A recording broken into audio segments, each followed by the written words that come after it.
Hello, this is Mahlena Ray Johnson with For Nerdy Girls with Mahlena Ray Johnson. That's me. And today is Sunday, March 4th, 2018, and I was inspired. So I'm doing a video today on Sunday. The video is called, Why Are You Doing This? The three reasons why Mahlena launched and relaunched For Nerdy Girls. So first of all, if you're here, I want you to leave a comment so that we can all connect and learn more about who you are and what you're doing with your life. And second, who am I? I'm Mahlena Ray Johnson. And what's important about me? There's lots of important things about me, but since I'm still figuring out how to introduce myself as opposed to when I was introducing myself for Write Your First Book with Mahlena, I guess I'll just talk about why my education is important. So I will accept that. So I went to Loyola Marymount University for film school, and then I went to the University of Southern California for business school, where I got my MBA in marketing, entertainment, and entrepreneurship. And I'm working on my fourth book, Love It a Luau, which I'm excited about, which I was working on now, which is part of the inspiration for this video. And so I'm immensely qualified to help you connect with other people. I like to call myself right now an entrepreneurial matchmaker, or an entrepreneur. I'm still figuring out titles and stuff because it's been day 4 of figuring out what we're doing with For Nerdy Girls. So the main thing is that I want you to be here if you want to connect, communicate, and collaborate with other professional creative women, because I can't do this on my own. All right. So what was the other thing I was going to say? Of course I forgot. Oh, wow. So let's look at the 3 reasons why Mahlena relaunched and launched initially For Nerdy Girls. So 1, Mahlena talks about Black Panther yet again, which I'm going to do. 2, my feminism is intersectional. And 3, I can't do this alone. This means smash the patriarchy. So let's start with the first topic, or the first reason that I launched and then relaunched Nerdy Girls. Black Panther. So how does this relate? Because Black Panther wasn't out back in 2010 when I initially did this. Right, so back in 2010 is when I graduated from University of Southern California. And as many of us, I had no idea what I was doing because half of our class graduated without job offers. So I explored stand-up comedy. Some people said, you should do stand-up comedy. And I was like, that's a real big commitment. I don't know about that. So I tried it for approximately a year. And the first video, the first post on For Nerdy Girls is a video of me doing stand-up comedy. So you can, there's a link to the website. You can look for the first post on the website, and it's me doing stand-up comedy in Eagle Rock at Maria Bamford's show. Now, how does this relate to Black Panther? So when I was doing stand-up comedy, I was trying to figure out what I was doing. I don't know. And there weren't that many people doing it that looked like me. Like, they're famous comedians, obviously, who are black, who are women, who are black women. I don't know if there's any from the Virgin Islands specifically, but I was doing something that made sense to me. And eventually I didn't love it, so I didn't continue doing it. And and as you may know more about stand-up comedy now, it is very white male dominated. And it was the same thing that I was experiencing in business school, that it wasn't that anyone was being mean to me. It was just that they weren't being inclusive. It was like, well, I'm a white man. I'm going to talk to other white men about stuff and not really talk to Mahlena that much. And I don't know what's going to happen to her. So I kept building up other video series that I wanted to put out there, including Thatcher Calling, which you can see on the website, and my other one, which is the Mr. J Test, which was exploring diversity and inclusion, specifically gender and race, in contemporary TV shows. And so I put that up there. And then the next thing I put up there was a list of movies that included women and colorful women, specifically because there was so much talk around the time that I was doing this, when I relaunched it again after I did my own web series. And I think this was probably in 2014, around the fact that, well, we don't have any examples of women doing well in movies. I think it probably had to do with the Hunger Games and and people acting like, well, the Hunger Games is anomalous. Then we had Divergent. Well, Divergent's something else. And it was all these people, I need to specify which people, a lot of Hollywood executives saying that there is no evidence that women sell movies. There is no evidence, especially that any type of woman can sell a huge series, even though Twilight had been out now for years.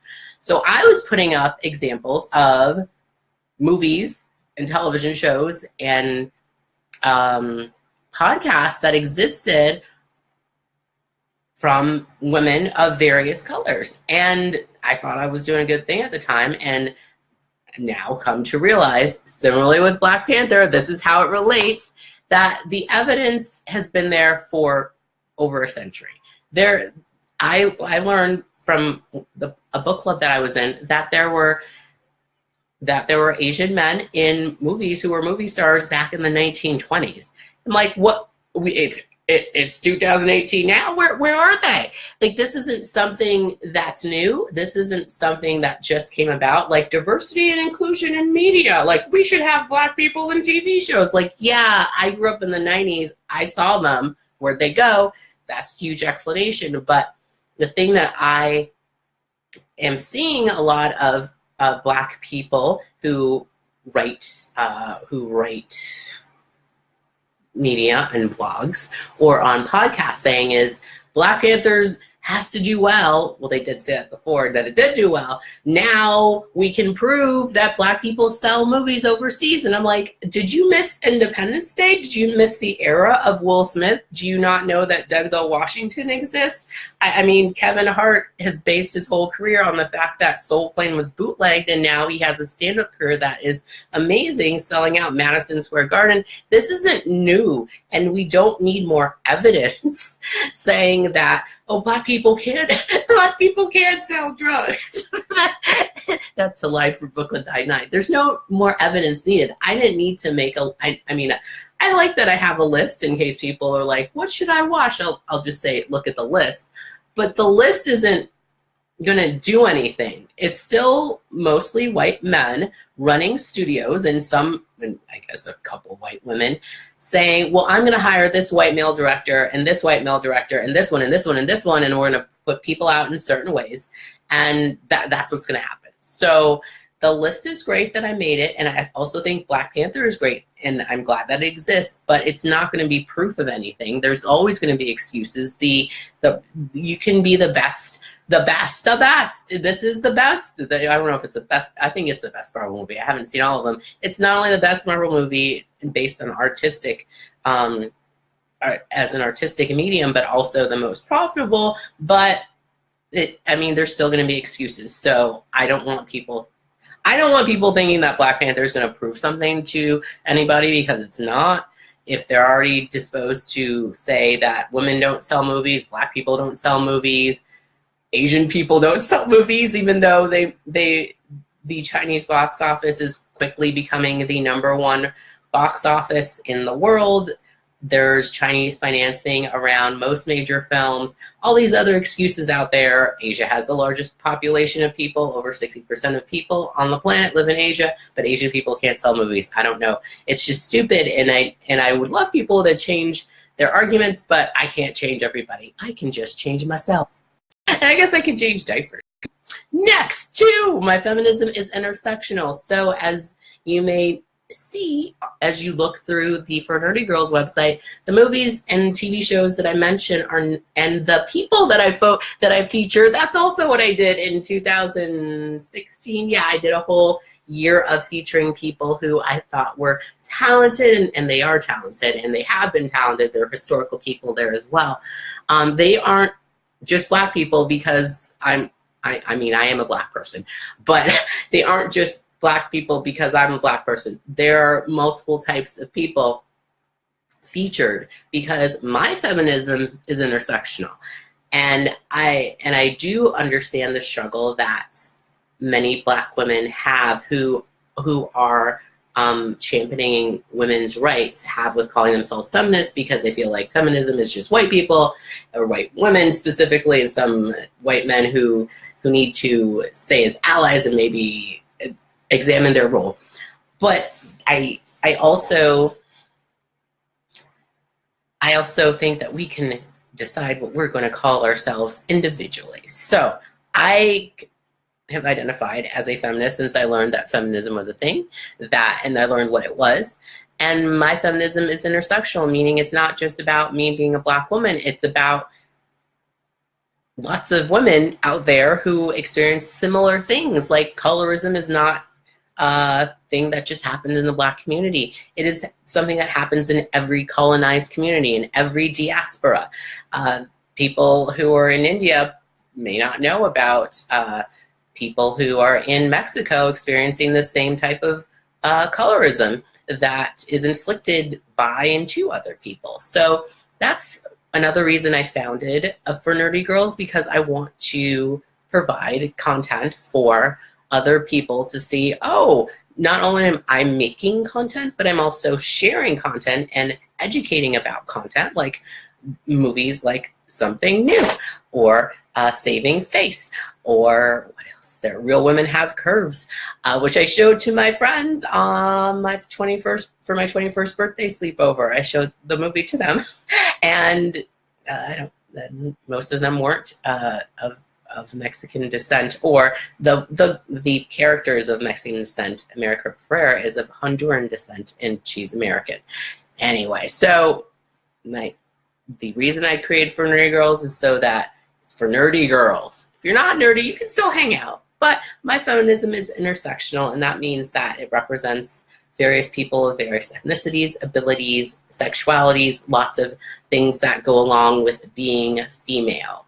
All right, 3, I can't do this alone. So the thing that I was inspired by today is this Comic-Con video from 2017, and I should look at what it's called because I forgot.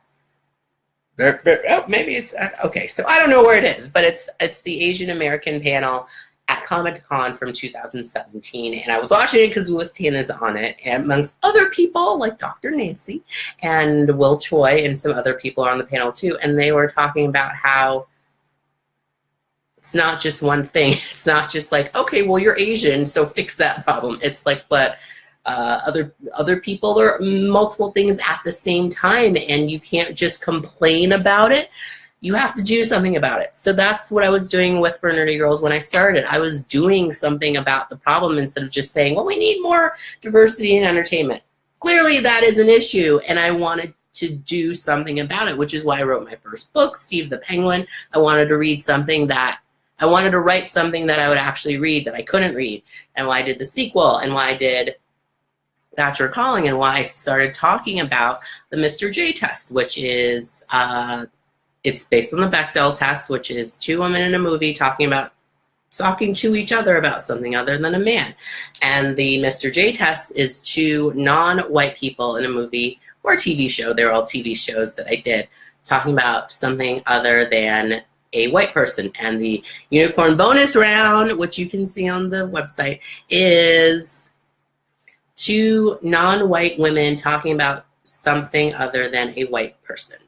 So most media does not pass that at all. But when you see it, and it's amazing, it's like, yes, I love this. All right.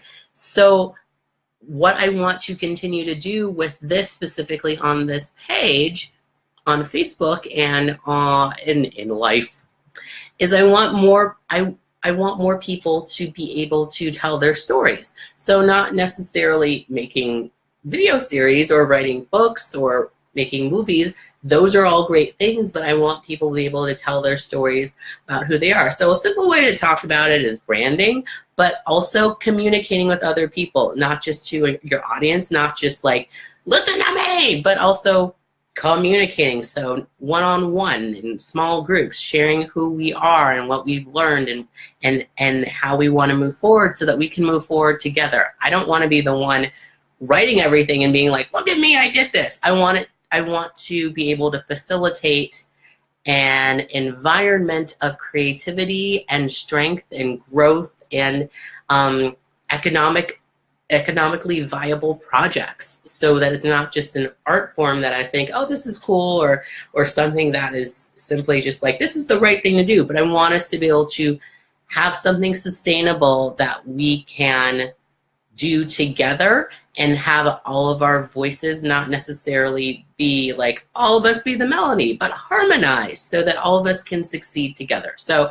I can't smash the patriarchy on my own. I want us to do it together, and I want us to be able to let our ships all be risen by the rising tide. So if you're interested in connecting and collaborating and communicating with other professional creative women, then comment, tell me your story. And if you want to talk to me and learn more about oh yeah, that's what I was supposed to say, that I've done hundreds of informational interviews and video coffee chats. So I'm really good at that.